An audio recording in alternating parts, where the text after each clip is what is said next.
मुद मंगलमय संत समाज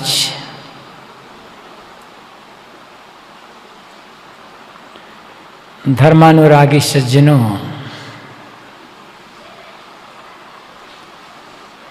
श्रद्धा मूर्ति देवियों,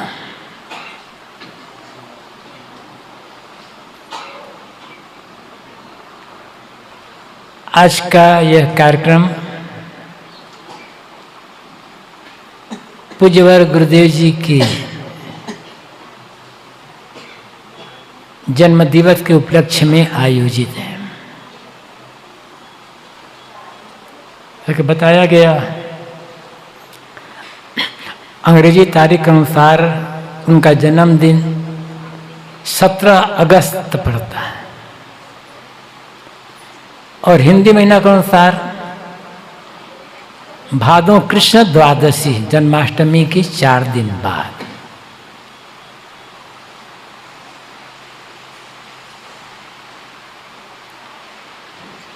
ये तो एक बहाना है किसी भी प्रकार से अपने इष्ट गुरु को याद करना।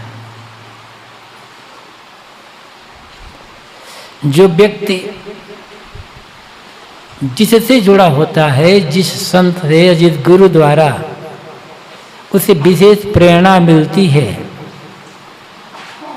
जीवन जीने की सीख मिलती है, उसकी हर चीज उसे प्यारी लगती है। प्रेमी के भावे चाल मन जो प्रेम दिल साचा रहे। श्री विशाल साहब ने कहा है, यदि अपने मन में सच्चा प्रेम है तो प्रिय की हर बात, हर चीज, उसके जीवन से जुड़ी हर घटना अपने को प्रियकर लगती है।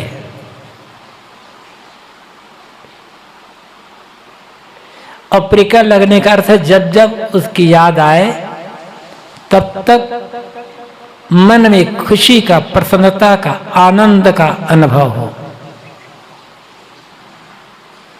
और साथ साथ उनके जीवन की जुड़ी हुई जिन घटनाओं को याद करके हमें प्रसन्नता मिलती है, हमें एक प्रेरणा मिलती है, उनको अपने जीवन में उतारना, उनके जो सद्गुण साचार है उनको।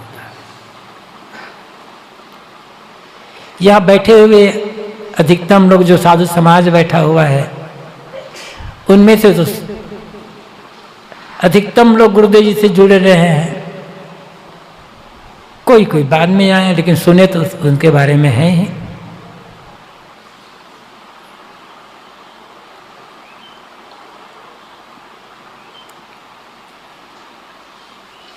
उनके जीवन के किसी भी पहलू को देखें तो अपने आप में पूर्ण है।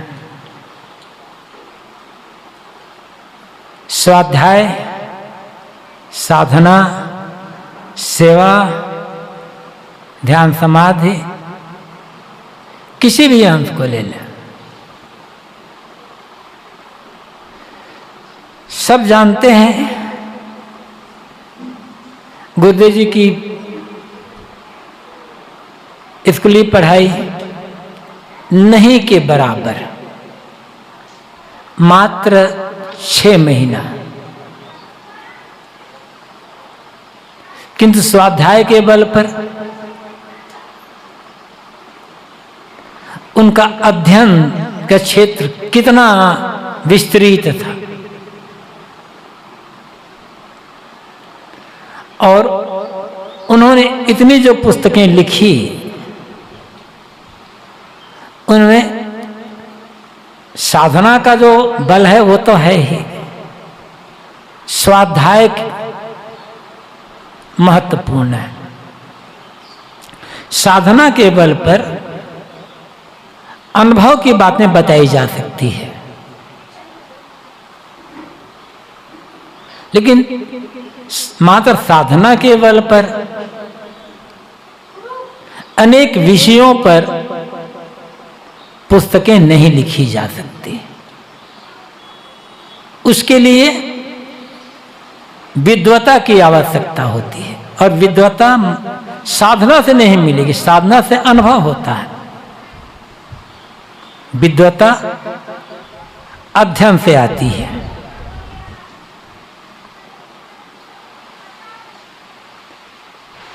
गुरुदेव जी जब लिखते थे उस समय तो अध्ययन करते ही थे,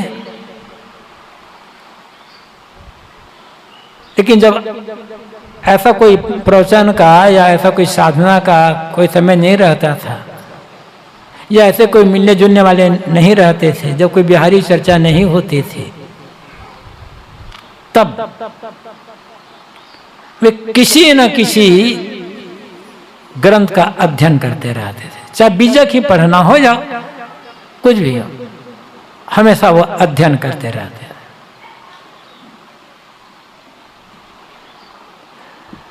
और यदि हम अध्ययन पर जोर देते रहें, बराबर अध्ययनशील बने रहें, तो बहुत सारी बातें धीरे धीरे जानने समझने में आ जाती है। अध्ययन छोड़ दें तो ज्ञान का विकास नहीं होगा, विद्वता तो आएगी नहीं, न भाषा मजेगी। यद्यपि जैसे सभी साहब कह रहे थे, साधु के लिए विद्वता की अपेक्षा साधना वैराग्य ज्यादा महत्वपूर्ण होता है, क्योंकि कल्याण विद्वता से नहीं मिले होगा, कल्याण तो साधना और वैराग्य से होगा। किंतु साधना वैराग्य के बल पर अपना कल्याण किया जा सकता है। बहुत सारे लोगों को, बहुत बड़े समाज को सन्मार्ग की तरफ प्रेरणा नहीं दी जा सकती।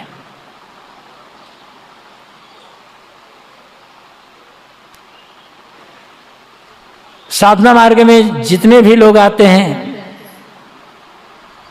उद्देश्य होता है आत्म कल्याण। लेकिन किसी भी साधु का जीवन निर्वाह भक्तों के सहयोग से होता है।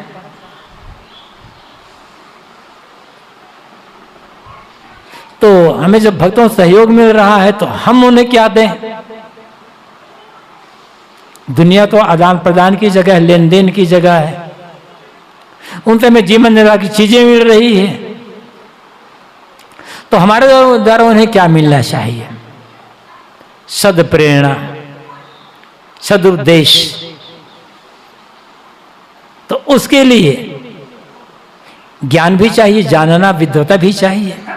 न बड़ी विद्वता हो, लेकिन इतना तो हो कि हम जो हमें साधना से, संतों गुरुजनों की संगति से थोड़ा बहुत अनुभव हुआ है, जो ज्ञान मिला है, उसको लोगों तक हम बांट सकें। इसलिए यदि किसी भी साधु में साधना वैराग्य साथ साथ विद्वता है, तो अपना साथ साथ वह बहुत लोगों के कल्याण में सहयोगी बन सकता है। तो गुरुदेव जी के संदर्भ में बात है, वे निरंतर निरंतर स्वाध्यायशील रहे हैं।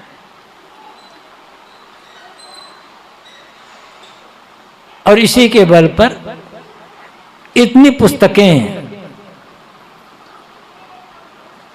हम लोगों को मिली है। कोई व्यक्ति कितना महान क्यों ना हो, सभी जगह नहीं पहुंच सकता, लेकिन पुस्तकें कहां कहां देश के किस किस कोने में पहुंच जाती है। उनके जीवन काल में भी, उनके जीवन नहीं रहने पर भी पुस्तकें तो सैकड़ों हजारों साल तक काम करती रहती है।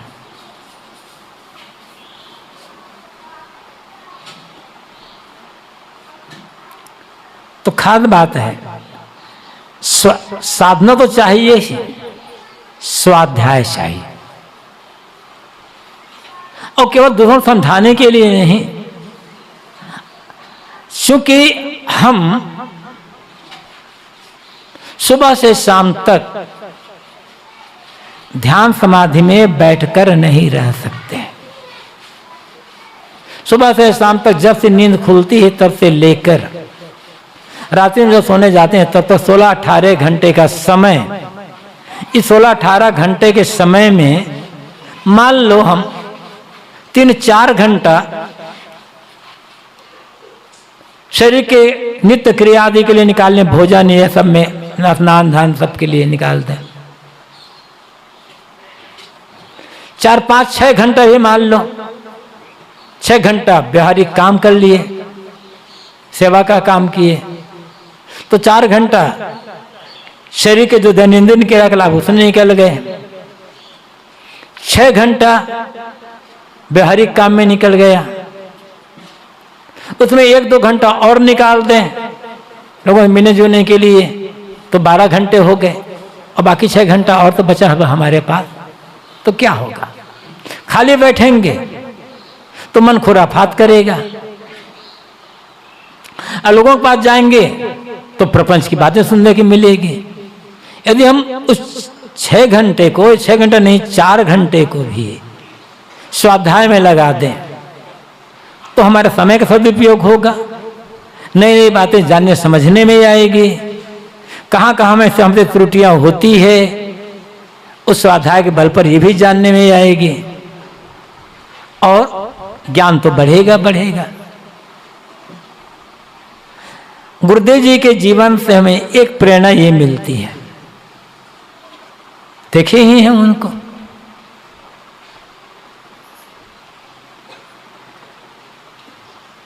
अक्सर हम कहते हैं कि हमारे गुरुदेव जी इतने महान थे। हर व्यक्ति को कहता है, कहना भी चाहिए।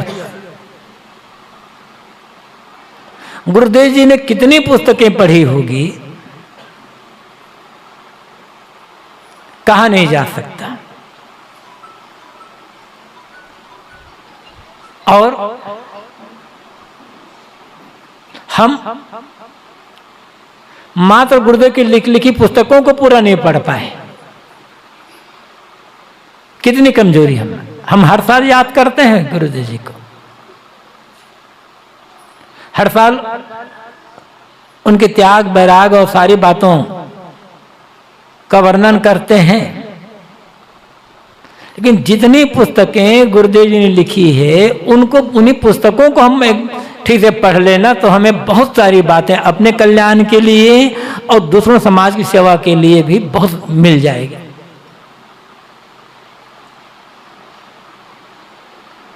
लेकिन हम उतने भी नहीं पढ़ पाते, तो इसीलिए हमारा विकास नहीं हो पाता।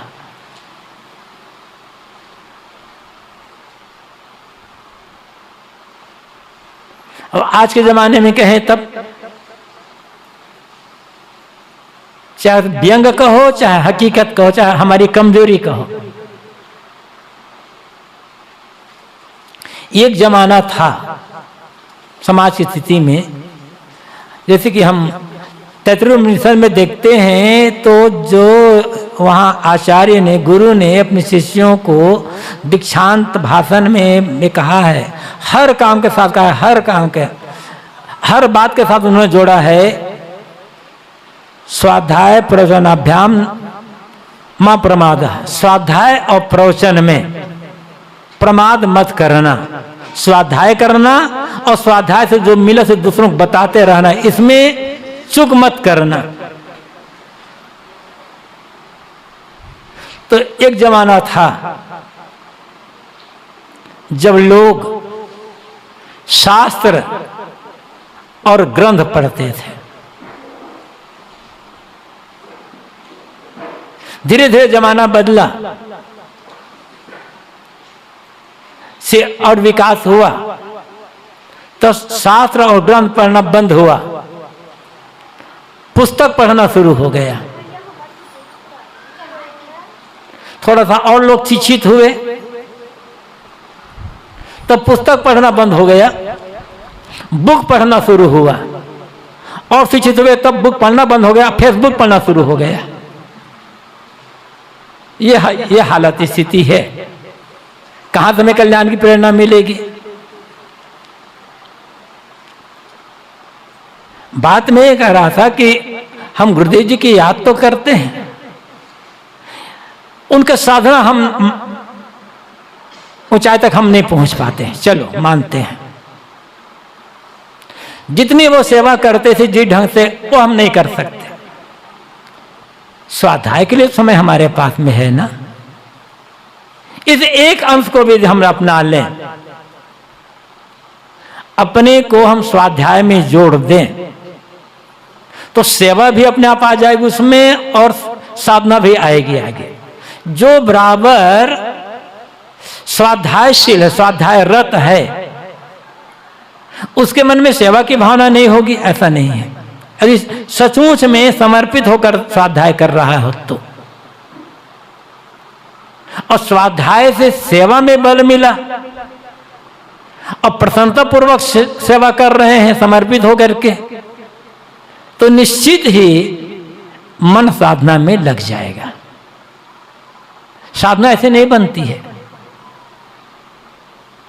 हम चुपचाप आंखें बंद करके बैठे रह जाएं। स्वाध्याय का बल नहीं है, सेवा का बल नहीं है, तो सोचे कि हमारा मन ठहर जाएगा। एक धोखा है।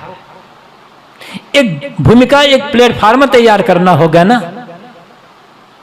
वो प्लेटफार्म केवल आंख बंद करने से तैयार नहीं होगा।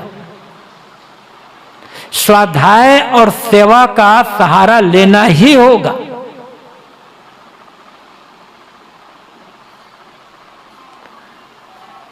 मैं ये नहीं कह रहा हूं कि सुबह से शाम तक सेवा सेवा सेवा में ही लगे रह जाए। ऐसा तो कभी किसी समय ऐसे आता होगा कोई विशेष काम जिसमें सुबह से शाम तक व्यवहारिक काम में, व्यवहारिक सेवा में लगे रहना पड़ता हो। जैसे कोई विशेष कार्यक्रम हो गया या कोई ऐसी चीज, कोई स्थिति हुई तब। नहीं तो सामान्य दिनों में 1-2 घंटा सेवा हो गई, 1-2 घंटा ध्यान साधना सत्संग का समय हो गया, कुछ आराम कर लिए, बाकी स्वाध्याय तो हो सकता है। तो स्वाध्याय से ज्ञान प्राप्त होता है और मन मुठी भी शंकाओं का समाधान होता है। सत्संग से और प्रेरणा मिलती है। सेवा से चित्त मल दूर होकर के चित्त शुद्धि होती है, और जब चित्त शुद्धि से ही साधना बनेगी।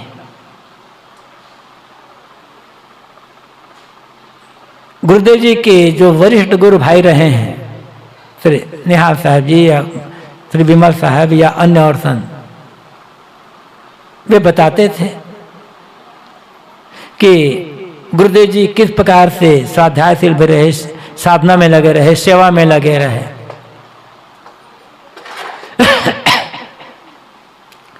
अनेक बार श्री विमल साहब हम लोग बीच में ये चर्चा करते रहते थे कि जब गुरुदेव जी घर में थे तब की श्री विमल साहब उनके यहाँ कई बार जाते रहते थे, और ये लगा कि गुरुदेव जी के लिए कि अभी घर में नहीं रह पाएंगे, अब तो ये साधु होंगे। तो श्री विमल साहब कहते थे, मुझे ऐसा लगता था कि अभिलाष साहब जो है, उसमें नाम दूसरा था, ये राम सुमिरन नाम था, ये साधु तो बढ़िया बनेंगे, लेकिन ये मोटी सेवा का काम नहीं कर पाएंगे, ये मेहनत का काम नहीं कर पाएंगे। बढ़िया साधु हो जाएंगे, साधना परायण होंगे, ज्ञानी भी होंगे, लेकिन मोटी सेवा का काम नहीं कर पाएंगे। जब गुरुदेव जी गृह त्याग करके साधु मार्ग में आए नहीं थे। तो भंडारी साहब बताते थे कि भोजनालय में जो सबसे बड़ा बर्तन होता था उसी को गुरुदेव जी उठाते थे मांजने के लिए।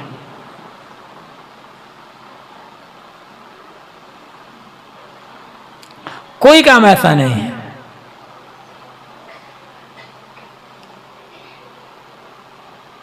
तो गुरुदेव जी जो सबसे बड़ी कढ़ाई है या बड़ा हंडा है वो उठाते थे मांजने के लिए। और हम कहते तो हैं कि हमारे गुरुदेव जी जब भोजन नए नए आए थे और जब ऐसा होता था और बाद में भी भोजनालय में जो सबसे बड़ा बर्तन होता था गंदा उसको उठाते थे। अब हम सोचते हैं थोड़ा देर से उठे ताकि एक आध चम्मच मांझे भर के मिल जाए। ऐसी दशा है। केवल उन्हीं की बात नहीं है, बात में केवल एक अपनी कमजोरी है कि क्या होती है और क्यों हम आगे नहीं बढ़ पाते। गुरुदेव जी क्यों इतना आगे बढ़े, क्यों इतने महान हुए, क्यों इतनी प्रसिद्धि उनके जीवन में हुई। वही काम हम भी कर रहे हैं, लेकिन फिर भी हम क्यों आगे नहीं बढ़ पा रहे हैं, कहां हमसे चूक हो रही है। मैं इसकी चर्चा कर रहा हूं। गुरुदेव जी की जो साधना थी, सेवा थी, उनका जो स्वाध्याय था, उसके आधार पर लेकर हम अपनी तुलना करें कि थोड़े दिनों में गुरुदेव जी बड़े प्रसिद्ध हो गए और समाज के छोटे बड़े उन्हें आदर देने लगे। कुछ तो कारण रहा होगा ना। तो वे जो कारण हैं, क्या हाँ अपने जीवन में हम क्यों नहीं उतार पा रहे हैं, कहां कमी आ रही है, इस बात पर हमें ध्यान देने की आवश्यकता है।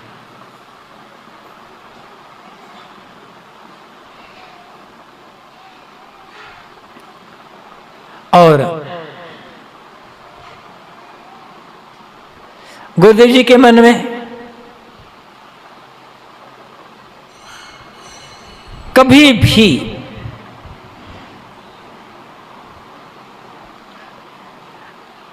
आगे बैठने या ऊंचा बैठने का भाव नहीं रहा। सदैव पीछे। आगे बैठने मात्र से कोई बड़ा नहीं हो जाता, या ऊपर बैठने से कोई बड़ा नहीं हो जाता। एक योग्यता आती है तो लोग अपने आप खींच करके ले आते हैं।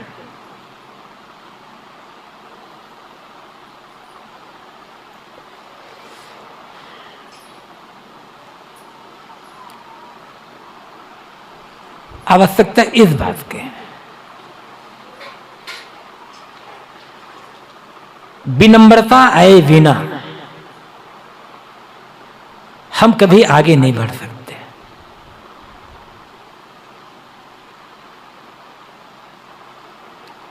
अपने से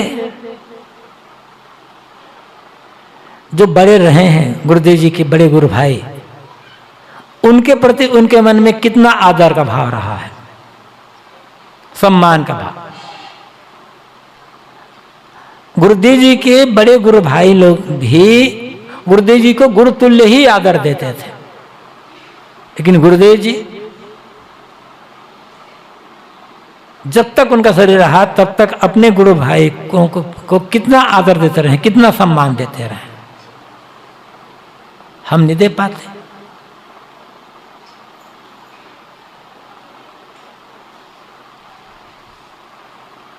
ये कब होगा? जब अपने अंदर एक लघुता का, विनम्रता का भाव होगा तब।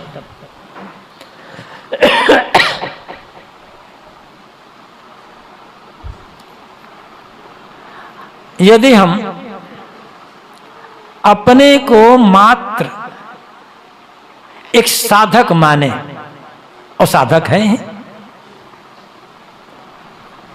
दुनिया के लोग हमारे बारे में क्या कहते हैं, हमें कितने बड़े बड़े शब्दों से हमारी प्रशंसा करते हैं और हमारे जीवन में कौन कौन सी विशेषता लगाते हैं, उन्हें हमें भूलने की आवश्यकता नहीं है, वो तो उनकी भावना है।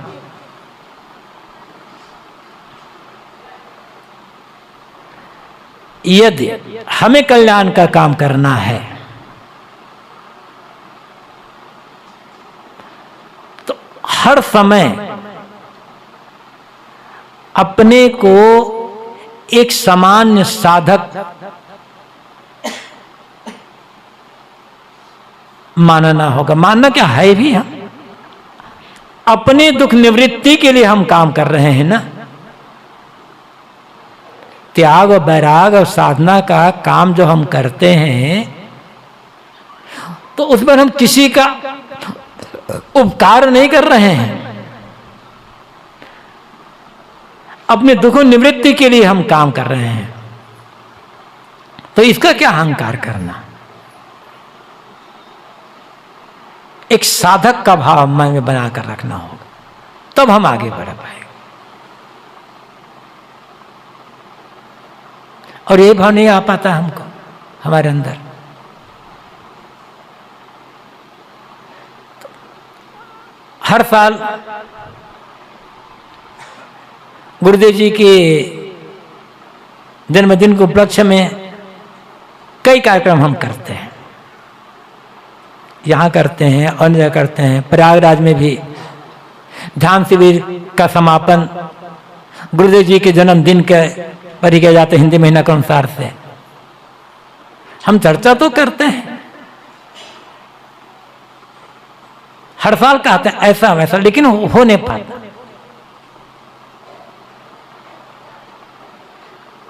गुरुदेव जी की जो कविता है सबको याद है, उसमें जो जिसकी मैं चर्चा कर रहा हूं, गुरुदेव ने लिखा है, अच्छा कहलाने की इच्छा रखना कभी न मन में, किंतु सदा अच्छा रहना मन में वाणी में तन में। हम अच्छा रहना, अच्छा होना नहीं चाहते। हम चाहते हैं लोग हमें अच्छा कहें, अच्छा माने, हमें आदर दें। और ये निश्चित बात है, एक नियम, जब तक हमारे मन में ये भाव रहेगा कि लोग हमें अच्छा कहें, अच्छा माने, आदर दें, तब तक हम साधना मार्ग में कभी आगे नहीं बढ़ सकते। अधूरी की अधूरी रहेगी हमारी साधना।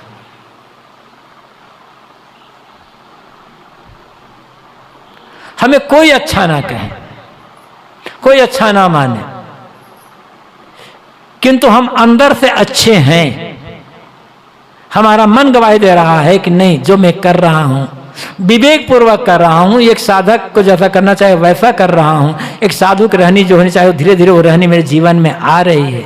इसलिए गुरुदेव जी कहते हैं कि अच्छा रहना मन में, वाणी में, तन में। फिर हमारा घाटा क्या होगा? ऊपर उठने का, अपना कल्याण करने का और दूसरों की जो बंदा की सेवा करने का रास्ता यही है, अंदर से अच्छा होना, कर्म आचरण व्यवहार से अच्छा होना। मन जब अच्छा हो जाएगा ना तो कर्म भी बढ़िया बन जाएगा, व्यवहार आचरण सब बढ़िया बनेगा। और फिर उसके पश्चात को हमें अच्छा माने या ना माने, घाटा हमारा कुछ नहीं है। निंदा की बात आई तो दुनिया में ऐसा कौन हुआ है जिसकी निंदा ना हुई हो? जितना ऊपर उड़ते जाएंगे, आगे बढ़ते जाएंगे, किसी कारण के कोई विशेष योग्यता है, उस योग्यता के कारण प्रशंसा मिलती जाएगी, प्रसिद्धि बढ़ती जाएगी, उतना ही निंदा करने वाले लोगों की संख्या भी बढ़ती जाएगी। जिन्हें कोई जानता ही नहीं है उनकी निंदा करने में लोगों को मजा नहीं आता है। उनकी निंदा करके क्या मिलेगा? जो प्रसिद्ध हैं उनकी निंदा करने में लोगों को मजा आता है। बैलेंस होना चाहिए ना, कि जब प्रशंसा करने वाला तो उसे निंदा करने वाला। और यदि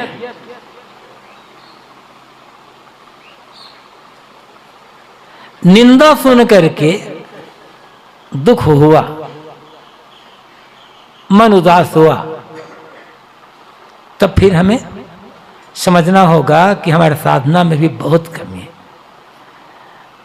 सब जानते हैं गुरुदेव जी जीवन की घटनाओं को जो लिखा है राम ने, या अन्य जो जगह चर्चा होती है, गुरुदेव जी के सामने ही उनकी कितनी निंदा हुई।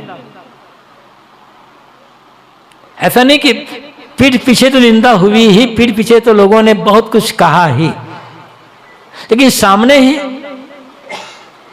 खुल करके निंदा हुई। और भरी सभा में, बहुत बड़े समाज के बीच। लेकिन गुरुदेव जी प्रतिक्रिया में तो नहीं पड़े, उसका उत्तर तो नहीं दिए। ये भी प्रयास नहीं किए कि जो लोग कह रहे हैं वो बात गलत है, मुझ में ये गलती नहीं है। उन्होंने अपने को अच्छा सिद्ध करने के लिए समाज में कुछ नहीं कहा कि हमारा जीवन बताएगा।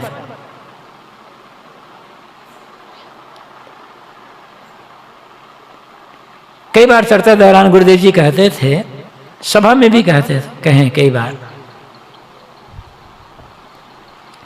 कि मैंने जब घर छोड़ा तभी मैंने सोच लिया था, एक निश्चय कर लिया था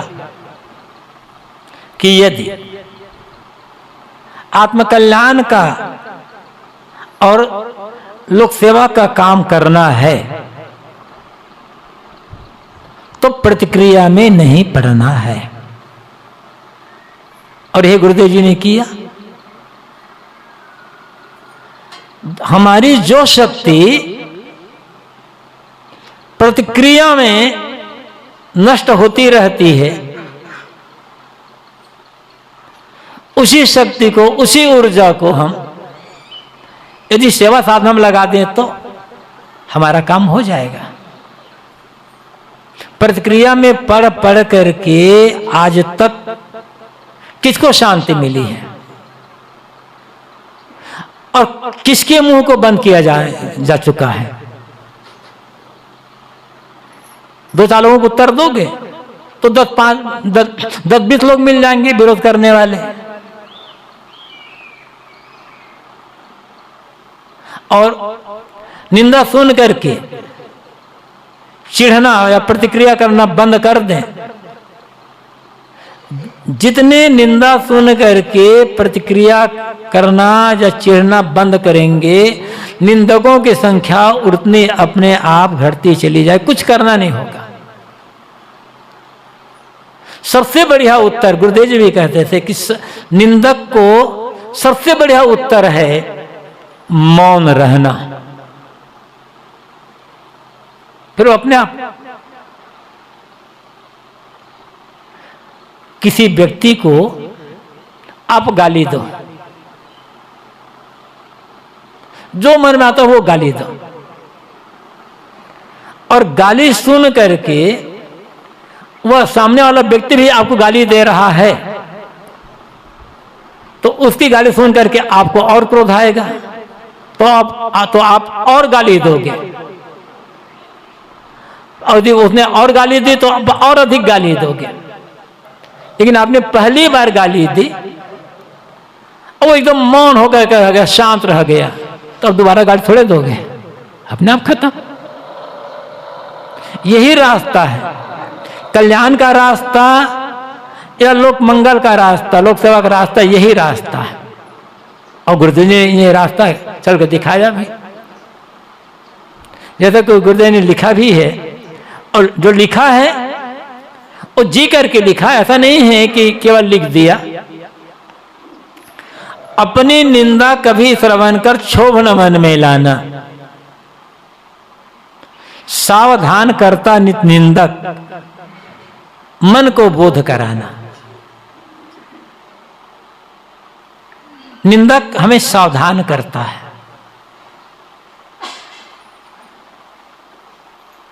यदि हमारी निंदा हो रही है, हमने कोई गलती की है, उस गलती कहां से निंदा हो रही है, तो हमें सावधान होना ही भी। तो कहीं मैंने एक छोटी सी गलती की, इतनी निंदा हो रही है, और ऐसी गलती आगे करता रहूं तो क्या होगा, और निंदा होती चली जाएगी। नहीं, अब मुझे गलत रास्ते पर नहीं जाना, गलत काम नहीं करना है, तो निंदा सावधान कर रहा है। और यदि हमने कोई गलती नहीं की है, लोग ना समझे बस निंदा कर रहे हैं, तो हमें सोचना होगा, जब बिना गलती के मेरी इतनी निंदा हो रही है, और गलती करने पर कितनी अधिक निंदा होगी। दोनों दृष्टि से, यदि हमसे गलती हुई निंदा हो रही है तो उस गलती को सुधारना है, और गलती नहीं हुई है हमसे फिर भी निंदा हो रही है तो सावधान हो जाना है। नहीं, जब बिना गलती के इतनी निंदा होती है तो आगे अधिक गलती करने पर कितनी निंदा होगी, सावधान। तो निंदा, गुरुदेव जी कहते हैं, निंदा तो सावधान करता है। और ये गुरुदेव जी ने किया। किसी एक गुण को हम अपना लें, इस स्वाध्याय के गुण को, सेवा के गुण को, ये सहनशीलता के गुण को अपना लें। किसी एक गुण को अपना लेना तो अन्य सारे गुण धीरे धीरे हमारे भीतर आते चले जाएंगे, हमारा कल्याण का काम पूरा होता चला जाएगा।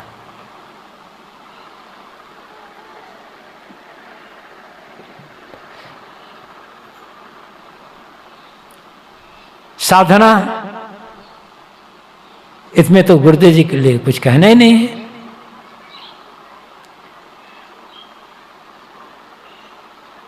यदि गुरुदेव जी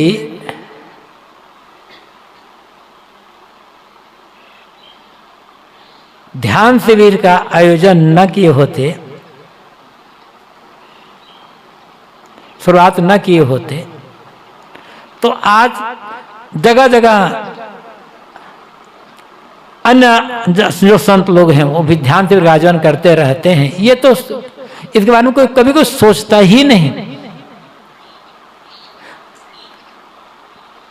गुरुदेव के पूर्व भी बड़े बड़े वैराग्यवान संत हमारे पार सिद्धांत में ही हुए हैं, और सब अपना अपना अलग बैठ करके सुबह शाम ध्यानाभ्यास किया करते थे।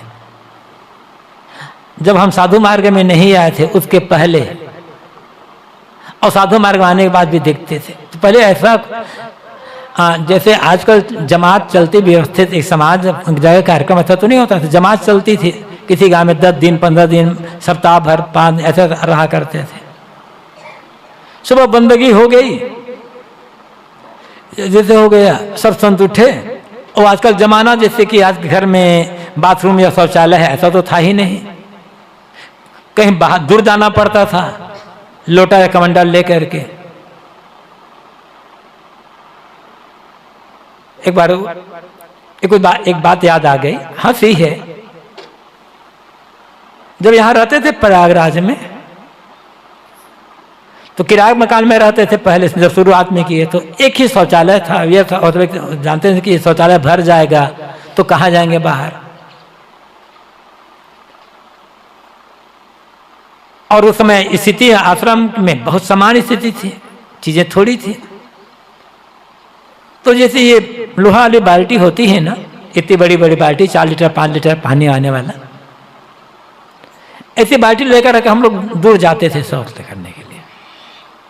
तो हमारे एक संत बाल्टी लेकर के, पानी लेकर के दूर मैदान शौच जा रहे थे। उधर से 2-4 युवक आ रहे थे, कह रहे बाबा हंडा ले जा, हंडा।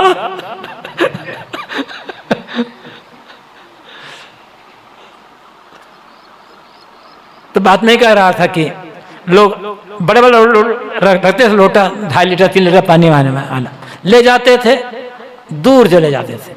सोच निपट लिए, निपटने के पहले अकेले बैठते थे घंटा, आधा घंटा, 1 घंटा, 2 घंटा, 3 घंटा बैठे, कुछ देर ध्यान अभ्यास करते थे, पढ़ते थे। फिर वहां से जैसे सुबह बंदगी हुई 4 साढ़े 4 बजे निकल जाते थे, 8-9 बजे आते थे वापस। फिर चना जलपान बनाते थे।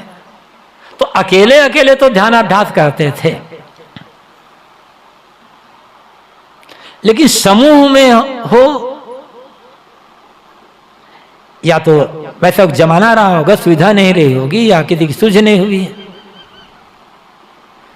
जब प्रीतम नगर में जो ऊपर का हाल बना, सत्संग होता रहा, तब गुरुदेव जी ने अपना एक प्रस्ताव रखा, संतों से कहा क्या रहे, तो चल गए।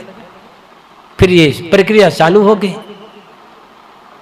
गुरुदेव जीवन काल में तो ध्यान शिविर लगता ही रहा है, उनके न रहने पर भी चल रहा है। एक बहुत बड़ी देन है गुरुदेव जी की इसके लिए। कम से कम एक सामूहिक रूप से किसी का मन नहीं है तो भी एक नियम, चाहे वो नियम पालन के लिए आ रहा है, और नियम पालन करते करते हो जाता। जैसे कहा है ना कि नेम जगावे प्रेम को, प्रेम जगावे जी। यदि हम नियम से, सही ढंग से नियम से किसी काम को रोज रोज रोज कर रहे हैं, तो धीरे धीरे उस काम के लिए प्रेम हो जाता है। यदि हम एक नियम पूर्ति के लिए भी बराबर बैठते रहे समय से, मन नहीं रुकता है, भागता रहता है। फिर भी हम यदि रोज बैठ रहे हैं, तो बैठते बैठते उसके लिए मन में प्रेम होगा, और जब प्रेम हो जाएगा तो फिर समर्पित होकर काम करेंगे, तो धीरे धीरे वो काम पूरा हो जाएगा।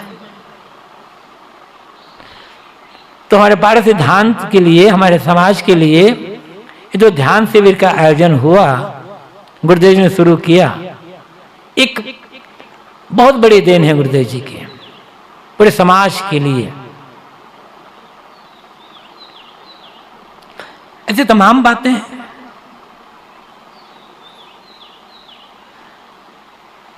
पुस्तकें पहले भी छपती रही है।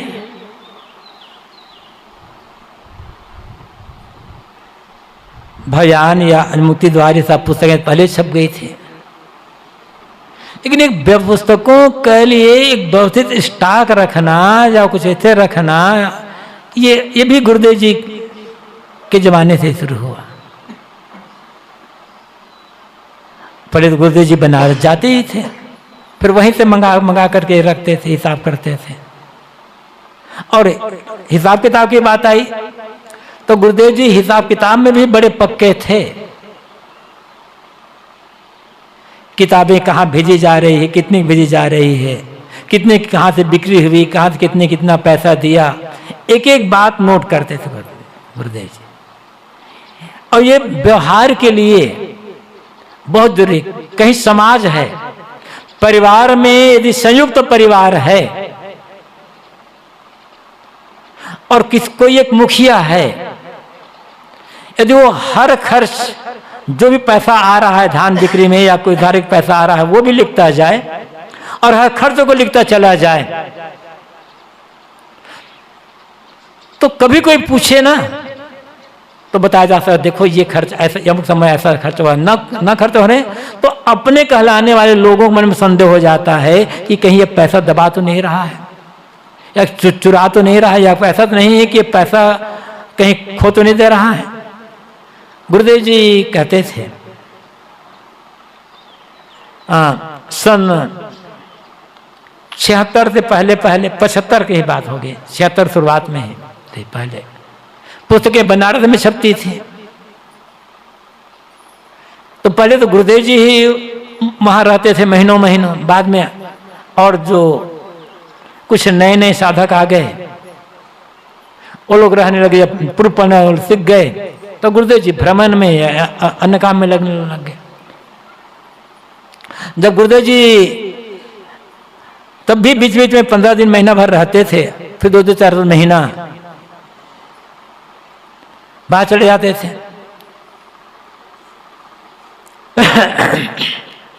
तो गुरुदेव जी खर्चा के लिए जो रहते थे संत, उन्हें इकट्ठा पैसा दे दिया करते थे, 200, 400, 500। और जमाना आज से 75 का, जब 75 जमाना, आजकल तो उधर 5 रुपये भी बहुत बड़ी रकम होती थी। 500 का 200 रुपये भी बड़ी रकम होती थी, चीजें सस्ती थी। गुरुदेव जी कहते थे कि मान लो मैंने 200 रुपये दिया साग सब्जी लाने के लिए,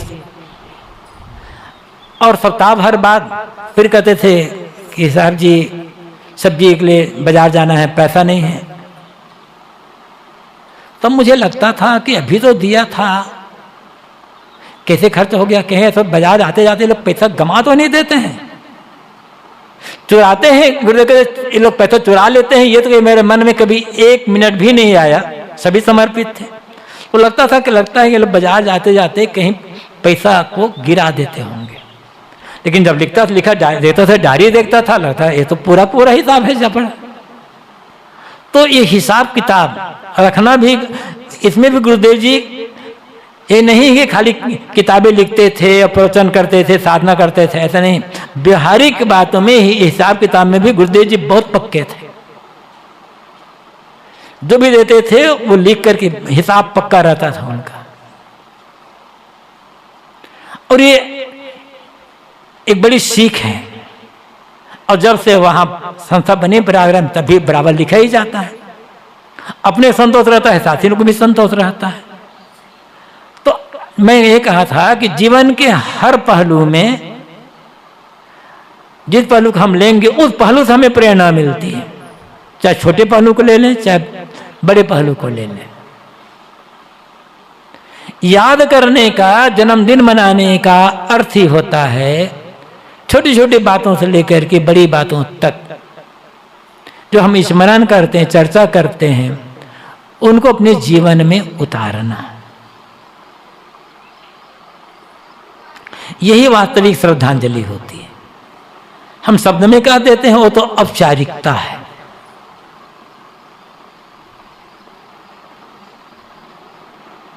साधु मार्ग में जो भी आता है, कुछ दिन पश्चात कपड़ा बदल जाता है।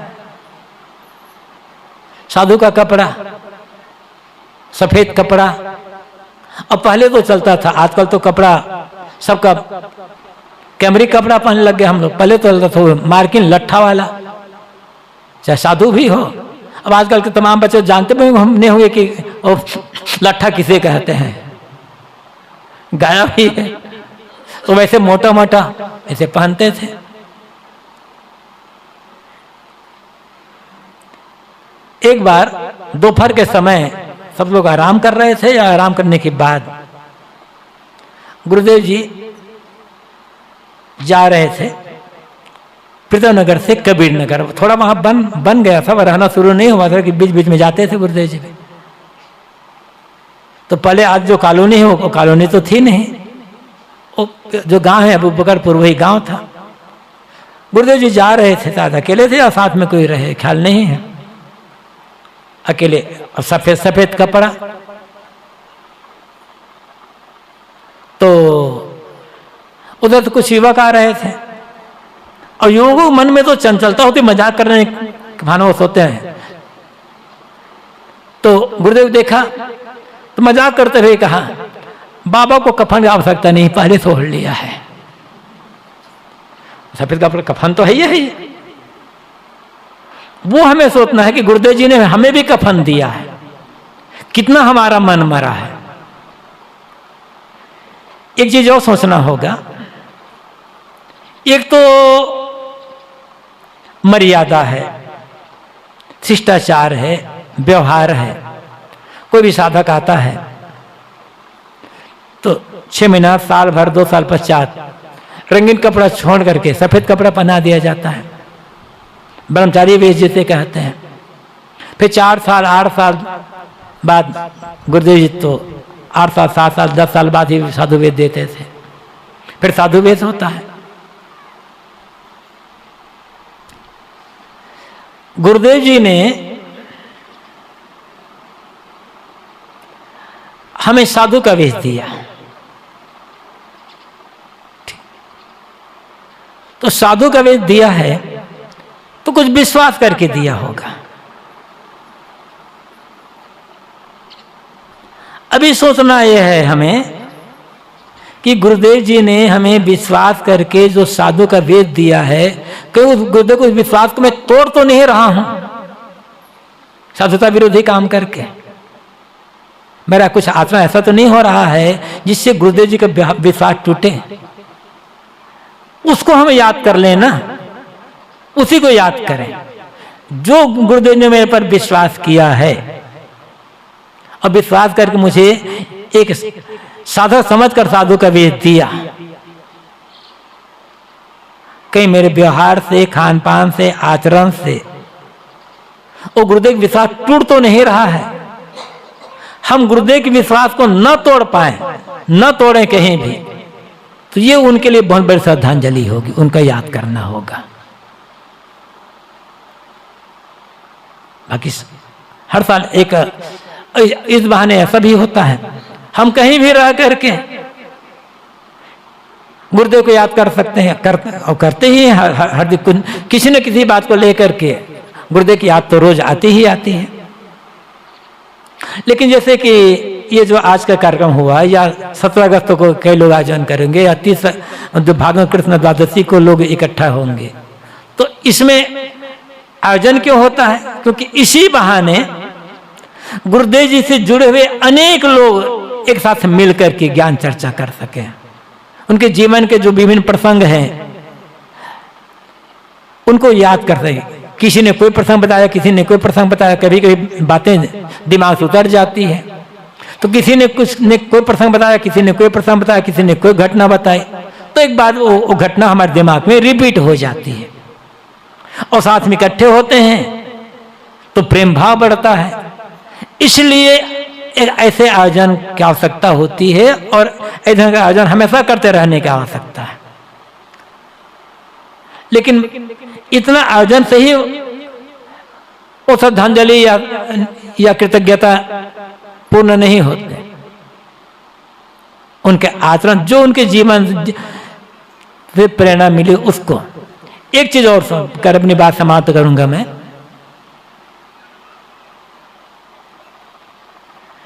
क्या जितने भी बहुत से भगत जो हैं गिरफ्तार, वो भी गुरुदेव जी से जुड़े हुए हैं, भले घर में रहते हैं, अपने साथ से जुड़े हैं, भक्ति साधु मार्ग में आए। जो यहाँ साधु समाज का, साधु समाज, मैं साधु समाज कहता हूँ तो मैं सबको जोड़ करके कहता हूँ। तो हम ये सोचें, संत तो अनेक हुए हैं। जिस समय गुरुदेव जी का शरीर था, जिस समय हम लोग गुरुदेव जी के जीवन, गुरुदेव सानिध्य में आए, उस समय भी बहुत से संत थे, बड़े बड़े वैराग्यवान संत थे। उनकी शरण में न जाकर हम गुरुदेव जी की शरण में आए, तो ऐसी कौन सी विशेषता हमने गुरुदेव जी में देखी, हमें दिखाई पड़ी, जिससे प्रभावित होकर हम संतों के पास न जाकर के गुरुदेव जी के पास, गुरुदेव जी की शरण में आए।